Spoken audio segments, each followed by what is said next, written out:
And that's it for this epoch. Should we start before the epoch changes and yes.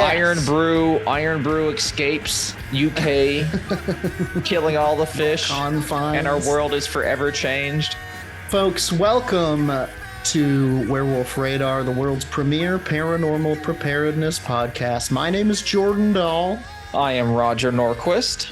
And Nate Balding is just a breeze on the cold, cold winds today. He's out there doing field work, snatching birds from the sky, yelling at them, making them prove to him that they're actually birds and not spirits in disguise, not trolls or red caps or boggarts trying to get past him. He's got a big net.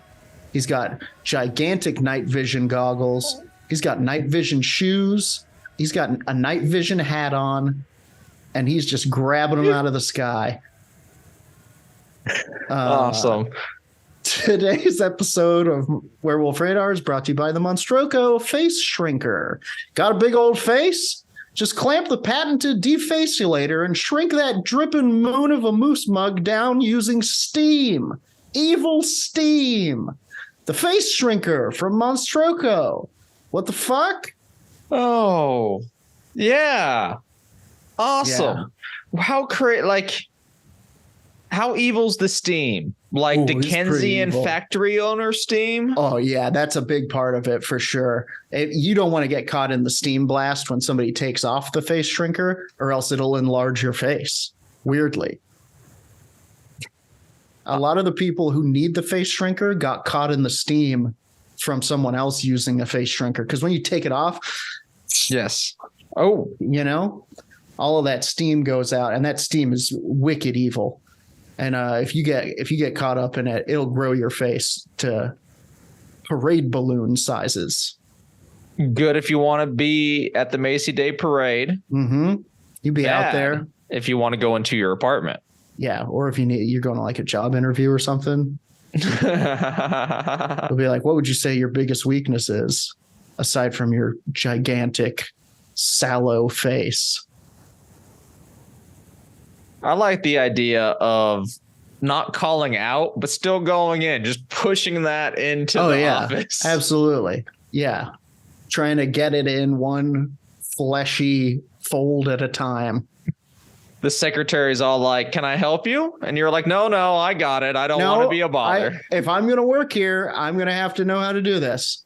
And you know what? If you got one of those giant faces, don't worry about it. Monstroco Face Shrinker. You strap it on. Next thing you know, you got a tiny face. So small, you can barely even see it. It creates problems that itself can solve. You just rebigulate that shit. Balance it out. It's all about balance. A tiny face, though. You can put that tiny face right up to a telescope and just look in it with both eyes, Oh, that would be cool. Right? Because hard to breathe. Many deaths with this item. Yeah. Do you want to go first, or should I continue? I'd love to go first. Okay. I got a real weird one for you here. I spun the stupid monster wheel, and I came across a very cool cryptid. Straight from we're dipping into Reddit for this one. Reddit, people will talk shit about Reddit all day, but it is a fragile, inexhaustible source of monsters, both cryptozoological and sociological, really. But I went to the cryptozoology subreddit, and right there at the top was the cryptid of the month for June 2023, which is something that I don't remember ever having heard of. Maybe we've talked about it on the pod before. This happens quite often. My brain is so packed with monsters. There's just, they start leaking out. On top of that, we've done so many episodes. It's time for a refresher, maybe. You need to be prepared. You need information to come back to you so you can prepare. The cryptid of the month from the cryptozoology subreddit, posted by Truth is Fiction YT, is the Conreet. The Conreet. I cannot remember it. It is. I'm going to go ahead and just read the post from Crofter number 2. This type or archetype, whatever you like, of sea monster was apparently known as scolopendra to the Greeks and Romans. Have you ever heard the Latin word scolopendra before? I have not, but I only made it to Latin 102 in high school. Well, you some of you out there might have heard it because scolopendra is the family name for centipedes. Oh. And this is where that word comes from. The Greeks and Romans called the monster itself scolopendra. In Japan, this kind of creature is referred to as mukade kujira, which means centipede whale. Nice. And in Vietnam, they call this creature Conreet. So it's been seen around the world. Conreet is probably the most famous incarnation of this thing. What were the 3 regions? Japan, Vietnam, and Greece. Greece. Very humid, wet places. Yeah, good places for centipedes. Although there are also accounts of it off the coast of South Africa and who knows where else. So I hate centipedes, by the way. They got too many legs. Not a fan. I don't. Have you ever seen them attack with their 4 legs and they grab something and wrap it up? Oh, I hate it so much. We're doing gardening in our building. And no, I hate all of it. But they're in the soil. You can't do anything about it. And apparently they grow to monstrous proportions. Yeah. They sure do. Awful. And they become venomous. Some people, there's a thing called Scolopendra giganteae, which is a giant centipede that has these modified 4 legs that are not fangs, but they are legs that pump venom. And the bite from the legs, the sting from these grasping legs has been referred to feel like a broken bone or a bullet wound. It's so painful. Anyway. Well, let's go think about more calming things. Other giant centipede. Yeah. This creature was described by Roman writer Aelian. Come on. It was described as a ship-sized sea monster with a crayfish-like tail, which moved by propelling itself with many oar-like feet. This is the actual quote from Aelian, which I can't say without laughing. He's not an alien. Especially after the news we did. By the way, stick around for the news. Yeah. This is from Aelian. I have ascertained that the scolopendra is a sea monster, and of sea monsters, it is the biggest. And if cast up on the shore, no one would have the courage to look at it. And those who are expert in marine matters say that they have seen them floating and that they extend the whole of their head above the sea, exposing hairs of immense length protruding from their nostrils. Sounds kind of like antenna. Mm-hmm, very much. And that the tail is flat and resembles that of a crayfish. I already said that, Alien. Oh, no, wait, maybe you didn't. Whatever. At times, the rest of their body is seen to be floating on the surface, and its bulk is comparable to a full-sized trireme, which I believe is a kind of ship. Let's look that up real quick.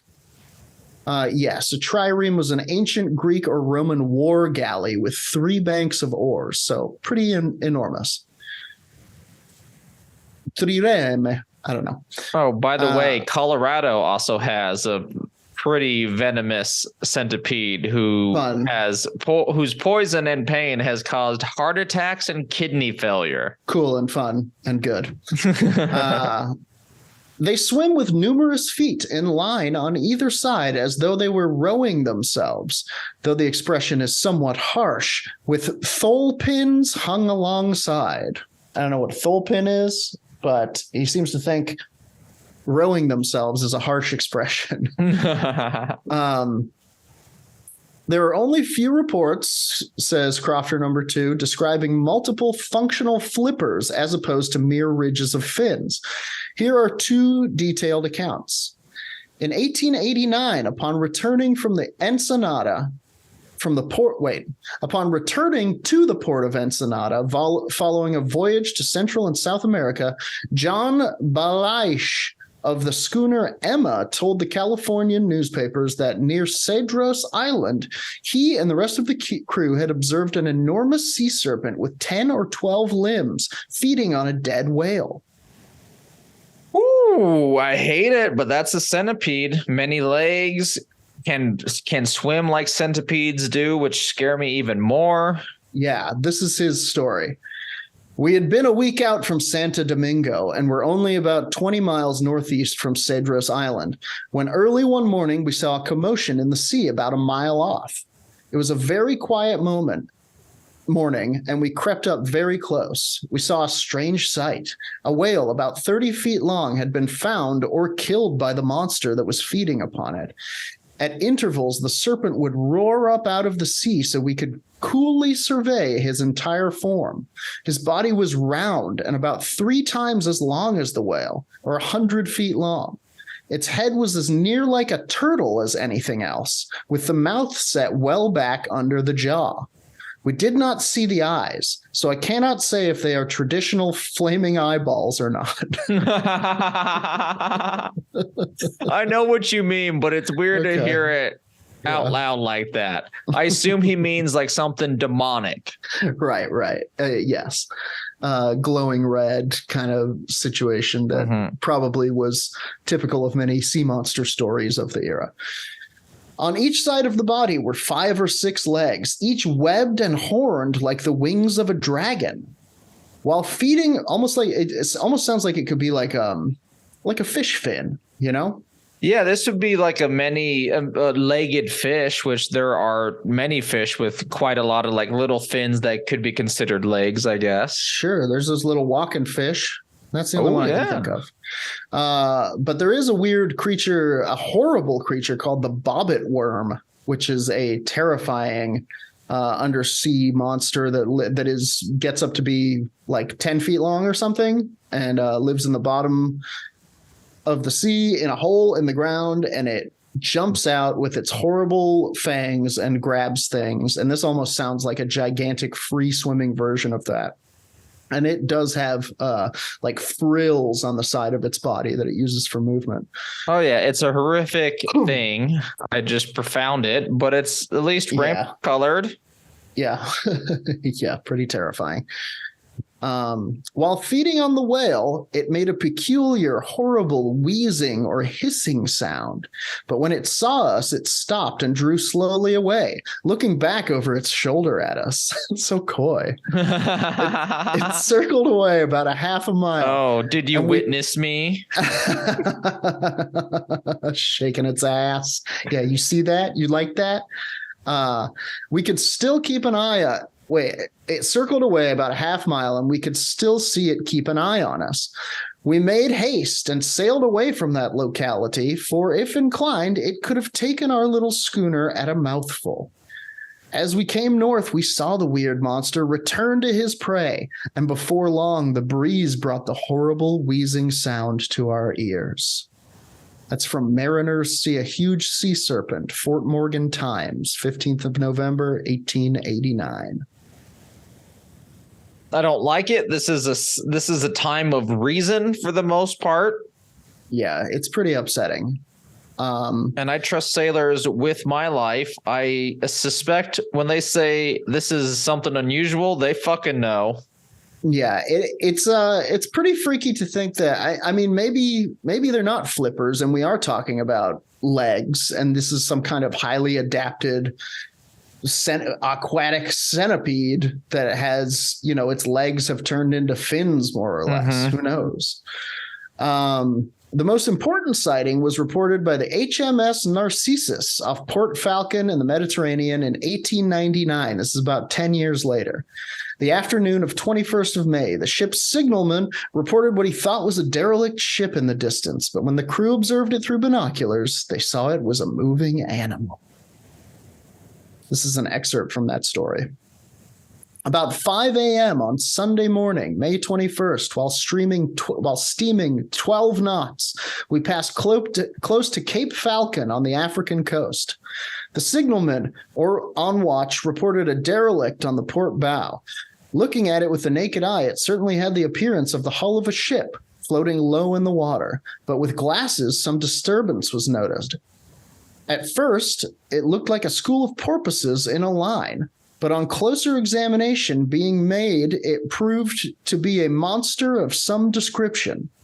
It was fully 130 feet in length, which is insane. They say, like, the length of this thing that they keep reporting is, like, it would be the biggest animal on the planet. Yeah. I can't think of another one. Blue whale ain't no 100 feet plus, right? I don't know. But I mean, 130 feet in length is crazy. Incredible. If you would look up the length of a blue whale, we would have some degree of. I do. I mean, I am there. A blue whale's thick. That's just what it says. It's the first link. It is right. 80 feet. Typically at most. Okay. And that's a big old boy. That's a Moby Dick. However, we do have confirmation. The maximum length is 29.9 meters. So we're about at 100 feet at the largest ever found. Wow. Sure. Was fully 130 feet in length and moving with a slightly undulating motion in the same direction as the ship, only very much slower. No part of the body was more than 3 or 4 feet out of the water. The disturbance noticed was caused by what seemed to be large fins on either side of the body, by means of which it propelled itself along. Unfortunately, at the distance we passed it, we were unable to see the head, which as far as we could make out was on level with the water. Sea Serpents in Season from the New Zealand Times, 15 July, 1899. We saw some porpoises just after, and their motion was not the same. You could see the porpoises jump or tumble over, but this creature lay steadily on the surface, gently gliding through the water. The monster seemed to be propelled by an immense number of fins. You could see the fins propelling it along at about the same rate as the ship was going. The fins were on both sides and appeared to be turning over and over. There were fins right down to the tail. Another curious thing was that it spouted up water like a whale, only the spouts were very small and came from various parts of its body. Very strange. I think it's crazy, all of this, first of all, but that like ships with all the power of the modern age still don't go that much faster than a sea serpent. Like sea serpents, just like obviously they're fish and or whatever, but they're born for the water and can propel themselves. But it's just absurd that like even in the modern era, you can't escape. Yeah, like they're gonna catch up to you.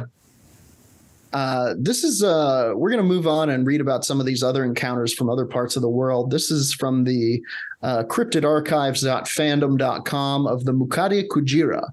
The Mukade Kujira, or whale centipede, was a sea serpent in Japanese and possibly Chinese belief. It was described by the philosopher Kaibara Eken in Yamato Honzo, which is a 1709 agricultural textbook, which also covered some natural history, and is reminiscent of the Greco-Roman scolopendra. The Mukade Kujira, this is the quote from the book, is as large as a whale and has a mane, 5 fins on the back, and a 2-cleft tail, almost like a crayfish, if you will. Yep. Its legs number 12, 6 being on each side. Its flesh is colored red and very poisonous, man being killed when he eats it. They've tried it, and I'm so proud of them. They got one, and they tried it. I wouldn't be trying it. Maybe I would, though. Maybe I'd be like, ooh, it kind of looks like a lobster. I think we all know from your Twitch stream that I would eat it. It's got a tail like a crayfish. I mean, parts are locking into place here. Yeah, slurp it up. I got butter, baby. That is all we have on the Mukade Kujira. It seems to have been largely forgotten by the 19th century. But its habitat seems to be the Pacific Ocean, according to this. So we'll move on over to the description of the Conrit. The Conreet is a name given, and this is also from cryptids.fandom.com. They're doing great work out there. I'm proud of y'all. Conreet is a name given to a cryptid from Vietnam. It is an enormous oceanic centipede which lives in the southeast Vietnam Sea. Its body is made of segments of bony plates, and it employs fish-like fins to swim. Initial research of the Conreet was conducted by Dr. A. Krempf, director of the Oceanographic and Fisheries Service of Indochina in the 1920s. During his research, Dr. Krempf interviewed an eyewitness who reportedly touched a beached Conreet in 1833. I was there. Touched the beast. I touched it. My friends dared me. I went up, I whacked it with a stick, and then I touched it. The first carcass found by Tran Van Con in 1833. He claimed that the creature was 60 feet long and 3 feet wide. In 1899, the HMS Narcissus, which we know about, was traveling near Cape Falcon, Algeria, when several of the sailors aboard sighted what they called the sea monster. They estimated it to be roughly 135 feet in length and claimed that the creature possessed an immense number of fins, which they said propelled it through the water with enough speed to keep pace with the boat. They observed the creature for nearly 30 minutes before it sank below the surface and disappeared. In 1883, several Vietnamese men found a decapitated carcass that had washed ashore at Hong Gai, Vietnam. The head was gone, but the body was formed of segmented joints that rang like sheet metal when struck. According to the account, the carcass smelled so bad that it had to be towed away into the sea. Interesting. It's crazy to think, but could it be a machine? I was running through my head and starting to Google animals with metallic-ish carapaces. I haven't gotten far. But I can't think of any, normally I can think of a shell. couple of Pokemon. Yeah, that's right. A hard shell is can be around and have some weird sounds, but sheet metal's got a very distinct sound. Yeah. It's that metal twang, kind of like a saw, Quang, doing, doing, doing. Cryptozoologists have suggested a number of possibilities for what the Conreet could be, if it is a real animal. Some say it is a primitive whale that is a relative of the Zeuglodons, which is my favorite CBS comedy. Watch the Zeuglodons on Friday nights. Zeuglodons have a relative of the Zeuglodons, which has evolved bony plates. It could also be some sort of giant crustacean or other segmented sea creature. The type of giant something that many ordinary scientists expect could be discovered in the deep sea someday. It could also be a giant remipede, a creature similar to a centipede, but blind and ocean-dwelling. I mean, that sounds pretty bang on right there. They couldn't see its eyes, remember? Yep. It's because it's sensed with these antennae that it went out of the water to search for things and be around. Also, invertebrates are some of the most... Go on. There is a metallic shelled creature. It has an iron shell. It's magnetic. What? It's called the scaly foot gastropod. What the fuck? So this is all possible in terms of being a creature. That's crazy. Invertebrates are some of the most frequently discovered animals in modern times. And if a giant invertebrate were discovered, scientists would expect it to be an oceanic creature, since the depths of the ocean are the only place where many mainstream scientists believe giant animals may still lurk undiscovered. So there you go, folks. There is the fresh terror known as the Conreet or the Scolopendra or Mukade Kujira. Sounds to me like there's some kind of giant centipede out there, y'all. I don't know. I don't know. Scary. Never getting back in. That does it for my segment that I'm calling Never Get Back In. Bravo. Should we hit them with some paranormal preparedness for the Conreet? Don't go in the water. Stay out of there. Pool water might be okay. You think so? Ocean water, if you're on the West Coast, just... What if it's a saline pool? Shit. Just don't get in. Just stay out. Don't get in. Stay out. Don't Honestly, get in. think about never drinking water again. Don't touch water again. Drink Umbongo. It's good Hawaii, be safe. Mm-hmm. You seem to be in great danger if creatures Hawaii's out here. surrounded by them. Helicopter out. Helicopter out. Get out. And on the way, drop a match into the ocean. Burn it as you leave. Don't let the creature take the land. Now, I have a continuation, Jordan, that blew my mind. So last week, I found, let me mark what page I'm on.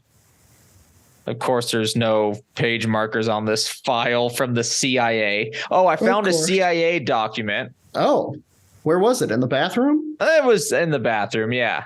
So the CIA, has done many experiments. I've heard of them. I've been calling them the Chia. One of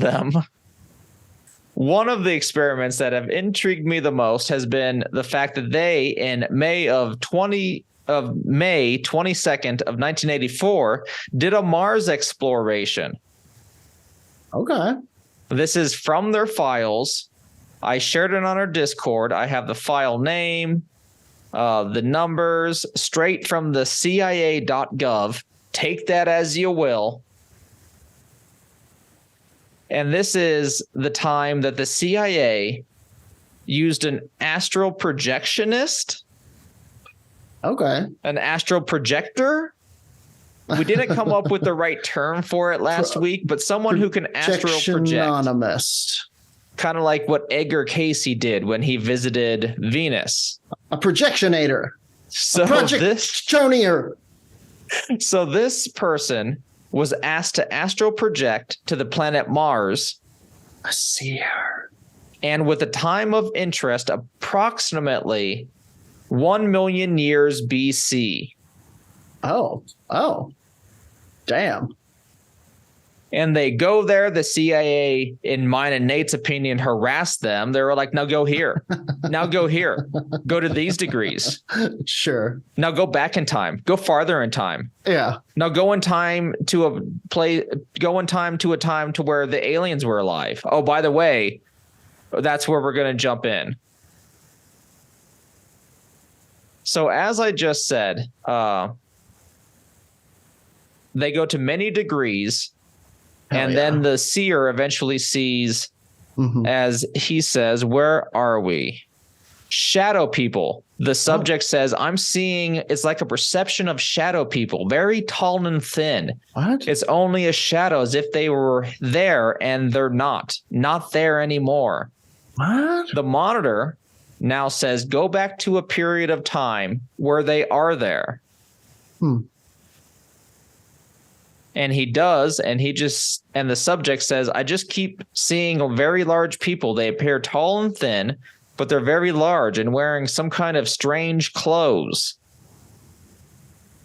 Well, at least they're wearing clothes. And at least they're wearing clothes. They know God's shame. Dang, you know what? I gotta level with you. I was hoping it was a whole nudie patootie party up there. Just butts out, hanging out in the Martian sun. Why not, other than protection? If I don't need protection, that's the only reason I wear pants, because my junk is sensitive. I get sunburned so easily. Yeah, exactly. It's just for protection. If they are wearing strange clothes, I'm choosing to believe that it's like hammer pants and like those football jerseys that are belly shirts, and then a Jason Mraz hat. Nice. So to catch you up, the monitor, who is the CIA, is then asking them to go to, in this time period where there seems to be people, to another degree. And the subject reports caverns, but more like huge canyons, like huge structures of the canyon being carved, and like huge rooms of smooth stone. He says that it's almost like a rabbit warren, which we learned is where rabbits live. That's what their little homes are called. A warren. Sure. Sure. A warren. Yeah. Yes. So that's what it looks like to the subject. Interesting. The seer. The seer. Yeah. They then go to different degrees. We're now at 4586 north, 354.1 east. They have what appears to be the very end of a large road, and there's a marker thing that's very large. Keep getting Washington Monument overlay. It's like an obelisk. They then tell them to go to different degrees. And now we're at 35.26 north to 13.24 east. It's like I'm in the middle of a huge circular basin of a range of mountains by almost all the way around. Very ragged mountains, very tall. Basin, very, very large.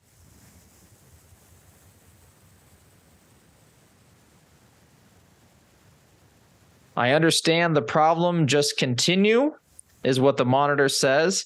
Oh. See, just a right. What was the problem? My nose is bleeding again. I think my brain is liquefying. Just keep going. So we're seeing crazy aspects of the Martian landscape. Mm-hmm. This time, the monitor tells the seer to go to 34.6 north to 1309 or 213.09 east, and we have a cluster of squares up and down. It's like you want to make them square anyway. They're almost flush with the ground, and it's like they're connected. Something very light, something very white, or reflects the light. The subject then reports an oblique left angle. Sun is weird.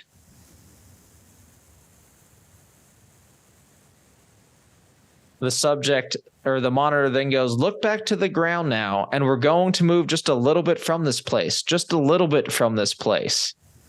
The degrees are basically the same, but we're now at 34.57 north to 12.22 east. Okay, I know it. You know it. You can find all these coordinations on Google the Martian Mars. Landscape. Yeah. Like Mars has been mapped in such a way to where you can do the proper degree search and go to these areas that supposedly the CIA had interest in. And this is a CIA file. They spent time and money doing this. And to be fair, the CIA's got infinite money. They fund all sorts of fun projects. Learn about what the CIA is funding by you. What atrocities do your tax dollars pay for? Sometimes it's just movies. Other times it's things you make movies about. Right. So we're now at this new location, just barely over. It's like I can see or perceive like a radiating pattern of some kind. It's like some really strange intersecting kind of roads that are all dug into valleys where a road is just a little bit below the edge. Okay. The monitor then says, tell me about the shapes of these things. The subject goes, they're like real neat channels cut. They're very deep. It's like the road went down. Okay, the monitor says. Now I notice electronically you're nulled out a little bit, and I want you to stay deep and recapture your focus here. They got him plugged in and are reading, the vitals and everything so they can tell what his mind's doing. Sure. The subject, it's real tough. It's like it's just always very sporadic. The monitor then says, I realize that. It's very important that you maintain your focus. Oh, the first half of this is also him going like, maintain your focus, work for me. Maintain focus. Smacking him upside the head. I have a movement exercise again for you, and this is some considerable distance away. So holding the focus in time, remember the focus in time. that you have had before and moving now to 15 north, 198 east. Once again, he sees many intersecting aqueduct type things, round bottom carved channels like roadbeds, pointed tops of something on the horizon. Interesting. The horizon looks funny and weird. It's very misty, like it's very far away and vague. Crazy. We're now moving to new location, 80 south, 64 east. This is now when the subject sees pyramids. Can't tell you if it's an overlay or not because they're different. Wow. The monitor says, do these pyramids have insides and outsides? The subject says, got both. And they're all huge. Outsides somehow. It's really an interesting perception I'm getting. The monitor then mumbles, I think that he's losing his ability to move accurately, but he is attracted to things that are interesting. So we are going to go. So we are going to go with his own. We're going to let him go ahead and explore what seems to be interesting to him rather than move on the targets indicated here. The subject now says that it's filtered from storms or something. The monitor pays attention to this and says, say that again, sub. I don't know if that's an hit him with the abbreviation. riding crop. Yeah. And tightened the ball gag. The subject now says they're like shelters from storms. Interesting. The monitor clarifies these are structures that you're seeing, and the subject says, yes, they are designed for that. The subject now goes inside one of the buildings. The note on the monitor says that plus 37 minutes real time. So there's just a gap in audio for 37 minutes, if I understand the transcript. The subject then says different chambers, but they're almost stripped of any kind of furnishings or anything. It's like a strictly functional place for sleeping. That's not a good word for it. Hibernations in some form. I get real raw inputs, storms, savage storms, and sleeping through storms. Wow. The monitor asks or demands, tell me about the ones who sleep through the storms. Wow. And the sub says, very tall again, very large people, but they're thin. They look thin because of their height, and they dress like in, oh hell, it's like a real light silk, but it's not a flowing type of clothing. It's cut to fit. The monitor then gets bold and asks the subject to move close to one of them and asks to tell you something about themselves. So the subject can interact with these things. Yeah. And the subject now goes on with, they're ancient people. They're dying. It's past their time or age. They're very philosophic about it. They're looking for a way to survive, but they just can't. I don't know what this means, but the notes from the monitor now read, plus 40 minutes, definite voltage reversal. Subject can't seem to get their way out. They can't seem to find their way out. So they're hanging on while they look or wait for something to return, something coming with an answer. There evidently was a group or party of them that went to find a new place to live.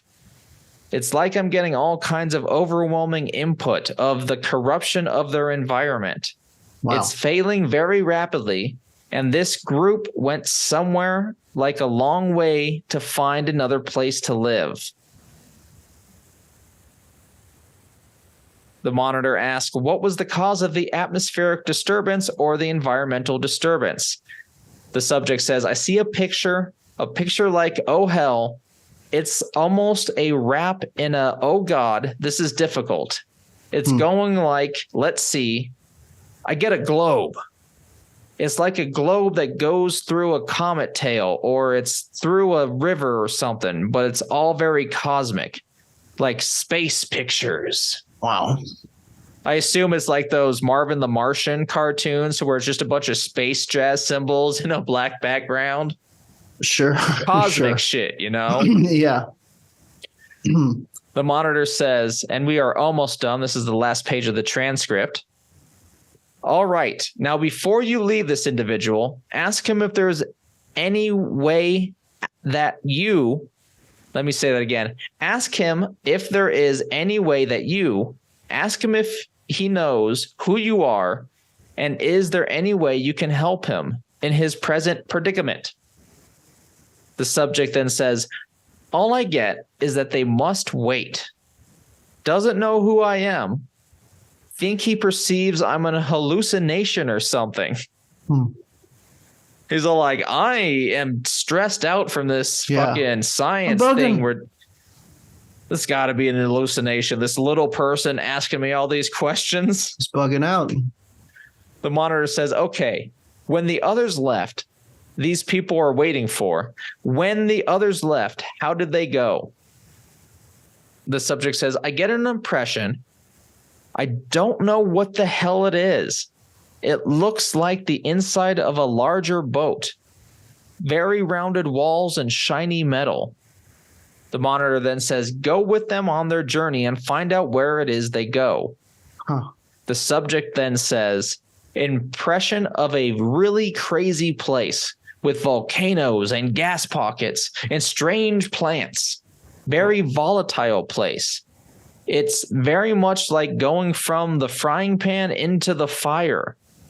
Difference is there seems to be a lot of vegetation where the other place did not have it. And another kind of storm.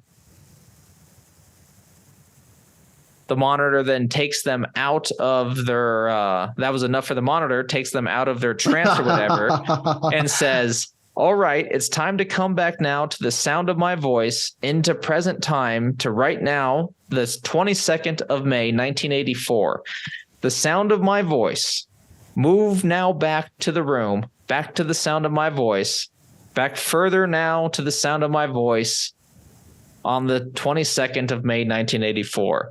I apologize if I sent anyone to May 22nd of 1984 there. But that's the CIA transcript of their astral projection exploration of Mars. Wow, that is buck wild. It almost sounds like they go to Earth at the end there. Or I was thinking perhaps Venus. Or Pandora from the Avatar movies. I was hoping it was the Avatar movies because I forgot, to be honest, and I just assumed. The Avatar, if the Avatar cat people are real, going to be a lot of nerdy boners out there. It could be there, but that's more of a, is that really a fire situation? That's why I thought Venus. I guess we'll have to wait. Well, no, there was vegetation and volcanoes. I propose that despite we have footage of Venus from the Russians, from the Soviet Union, they just landed in a desert. They got the wrong place. Yeah, there's plants on Venus, and it's hot. They picked the volcano side. And it was a million years ago. Earth was pretty much the same. They should have chose Earth. Oh boy. Should have gone to Earth. Should have gone to Earth, Martians. That's kind of the thing is like, why would y'all go to some crazy area if Earth was right there? This is what, a million years ago? Now, you did miss this part. So it was a million years ago, and then he keeps telling them to go back into time, back into time. And he's all like, there's nothing here. All I see is shadows. And then he's all like, well, then go to a fucking time when they're not shadows. Okay. And then he does. So we don't know how far back we are in time in the astral projector's perception. Okay.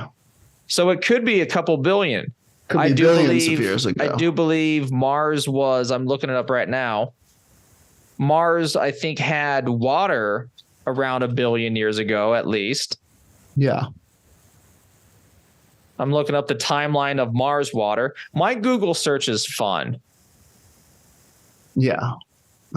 You're definitely on a number of strange indexes. I'm on some strange stuff. It would have been 2 billion years ago. Okay. So we could be, they survived for another million years. We're at like 1.5 billion or maybe even 1 billion years ago. Yeah. Where the society is dying. You don't have humans on Earth. Or Earth, they went so far back that Earth was still in its volcanic time where the plants were hot. Everything was a little bit more wild. And perhaps just like in the movie Mission to Mars, we're a little bit Martian. Yeah. And you're a little bit rock and roll. But yeah. Uh-huh. Wow, that's my segment, though. Pretty wild stuff. The wrap up of my segment. The CIA's use of taxpayer funds to yell at a sensitive person. Focus, damn it.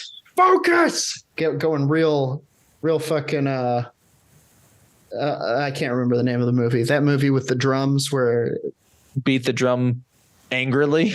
Beat the drum angrily, I think is what it's called. Folks, thank you for listening to another episode of Werewolf Radar. We really appreciate your support of the show. We appreciate you giving us 5 stars wherever that is possible. Cheesebot, thank you for kicking it in the Zoom room. If you want to kick it in the Zoom room with us, you can become a Patreon member. You go to patreon.com/werewolf radar. You get a bunch of additional free goodies there, and usually a free new a new podcast, an additional podcast every week called The Grave Nugget. We didn't have one this week because Nate has been captured by giants, and they're going to suck his bones out. We'll get them. Don't worry. His ears if we don't get him back.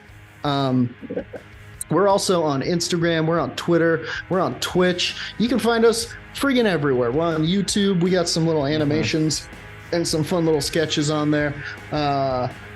And every friggin' episode that we've recorded since the last couple of years, you can go and watch them there. You can catch up while you do your little Peloton bicycle or your gardening out in the centipede patch, trying to avoid the centipedes. And I think that's going to do it for another episode of Werewolf Radar. Until next time, as always, our sign-off line on the count of 3. 1, 2, 3. Punch the sky! Spaceman Joe. Or with a spaceman that time. I said spaceman because there's only one.